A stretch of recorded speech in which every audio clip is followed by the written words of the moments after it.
Moi, je suis père de famille d'un garçon de 17 ans maintenant. Un vendredi soir où on était réunis en famille, mon fils est parti un peu plus tôt dans la soirée dans sa chambre.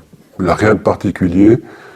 Le lendemain matin, à l'heure du déjeuner, je le vois s'habiller beaucoup plus tôt que prévu.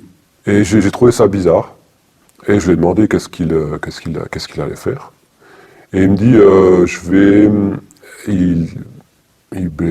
comment dire, il balbutiait, il était un peu hésitant. Il dit, je vais acheter des croissants. Donc il ne fait jamais ça. Et j'ai trouvé ça super. J'ai dit, oh, ben, c'est une bonne chose. Néanmoins, j'avais un doute.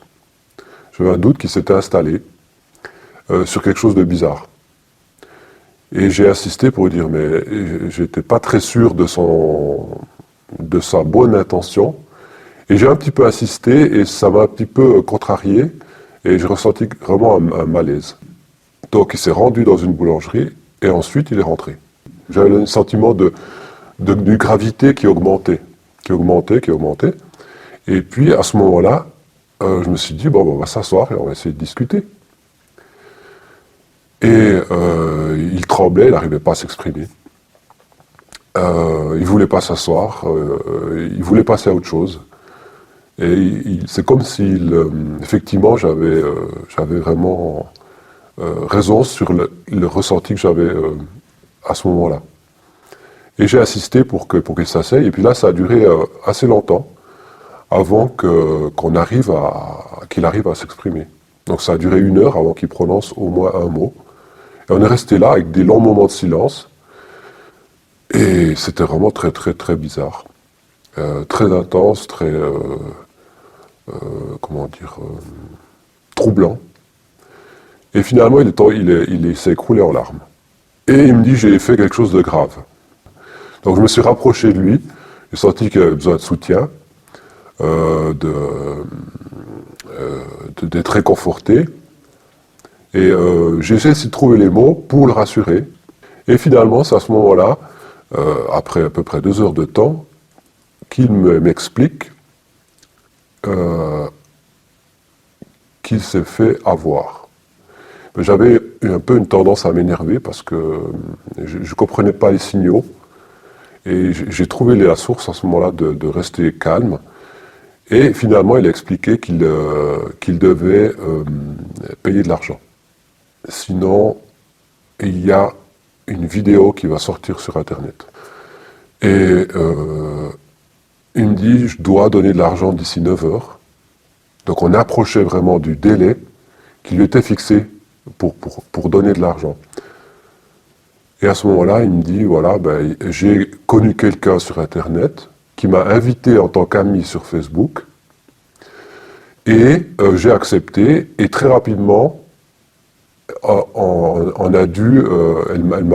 cette personne, qui était une fille, m'a demandé de me déshabiller. Parce qu'elle s'était déshabillée. Alors moi ça m'allait, je me suis déshabillé, et puis ensuite, après 10 minutes, cette personne me dit, ben, regarde maintenant, t'es un grand pédophile, cette vidéo va passer sur Internet si tu ne me donnes pas de l'argent. Et j'ai dit, bon, mais qui est cette personne? Comment ça se passe? Qu'est-ce que tu as dû faire? Je t'ai suivi ce matin. Et il me dit, je suis allé à la poste pour payer. Mais j'ai dû payer combien? Ben, je devais payer 3 000 francs. Puis il me dit, mais ensuite j'ai négocié. Parce que j'ai dit que j'étais étudiant, je ne pouvais pas payer. Et il me raconte sa question de négociation, puis il devait payer une somme de quelque chose comme 200 francs. Et à la poste, la préposée a refusé. Parce qu'elle m'a dit que j'étais mineur. Et donc, je n'ai pas pu payer. J'ai dit, bah alors, qu'est-ce qui se passe si tu ne pouvais pas payer? Et là, elle me dit, ben, ils ont communiqué avec moi par le compte Facebook de Facebook à Facebook pour me demander de trouver un arrangement avec quelqu'un, un adulte, quelqu'un de la famille, pour continuer à payer. Sinon, la vidéo allait passer. Et la vidéo allait passer à 9 heures. Et quand il m'a raconté ça, je dis, on arrête que tu m'expliques la chose. Maintenant, on va essayer de voir sur Internet tout de suite pour essayer de bloquer la situation, s'il y a lieu de bloquer la situation. Donc on est allé sur le compte Facebook, il m'a montré le compte. Et j'ai vérifié le nom de la personne sur l'annuaire. Cette personne n'existait pas. J'ai dit, probablement c'est un faux compte, une fausse personne.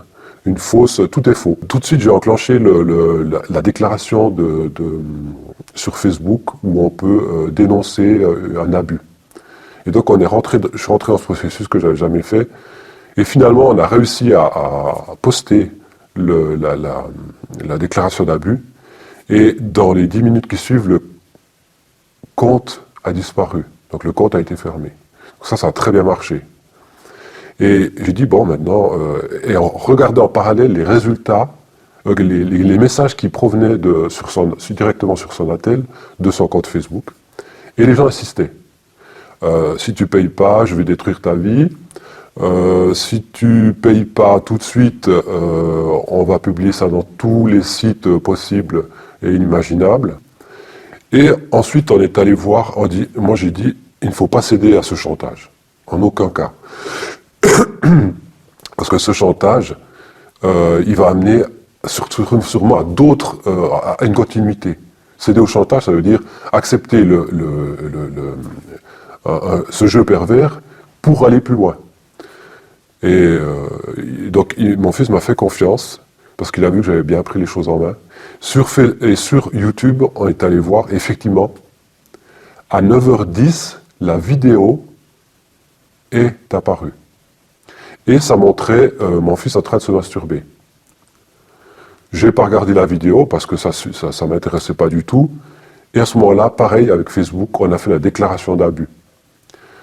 Selon un protocole qui est défini, on a envoyé cette déclaration et effectivement, la vidéo a disparu dans le quart d'heure qui suivait.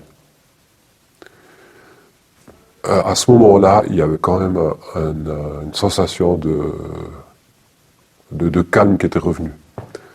Les messages ont continué d'arriver sur le téléphone. Et entre-temps, je cherchais sur Internet si on pouvait trouver des liens sur la source. Sur le moment même, parce que je me suis dit, il se passe quelque chose de rapide, je ne sais pas comment fonctionne cette organisation, qui à mon avis est une organisation terroriste, dans le sens maître-chanteur.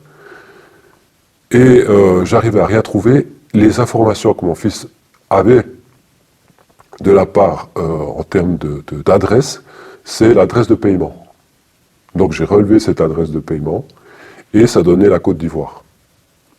Je dis, récemment, j'avais lu un article. Je suis allé rapidement à ce moment-là aussi sur les forums pour voir qu'est-ce qui se dit par rapport à ça.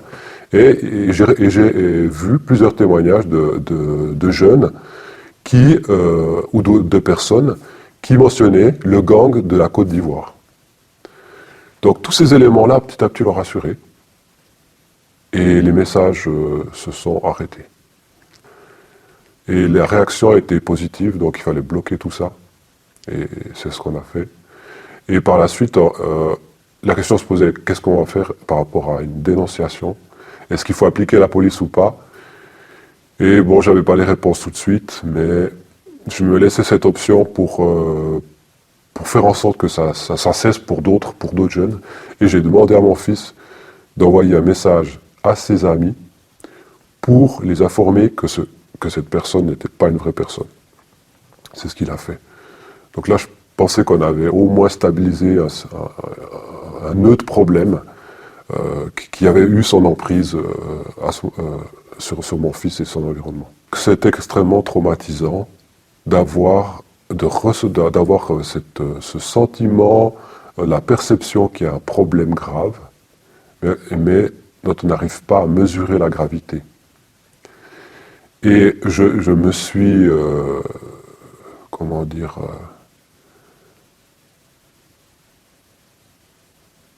félicité à moi-même d'avoir d'être allé jusqu'au bout de cette sensation.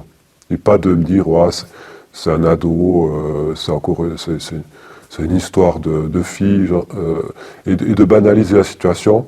Donc mon problème a été à ce moment-là de trier entre les émotions qui étaient contradictoires avec le fait que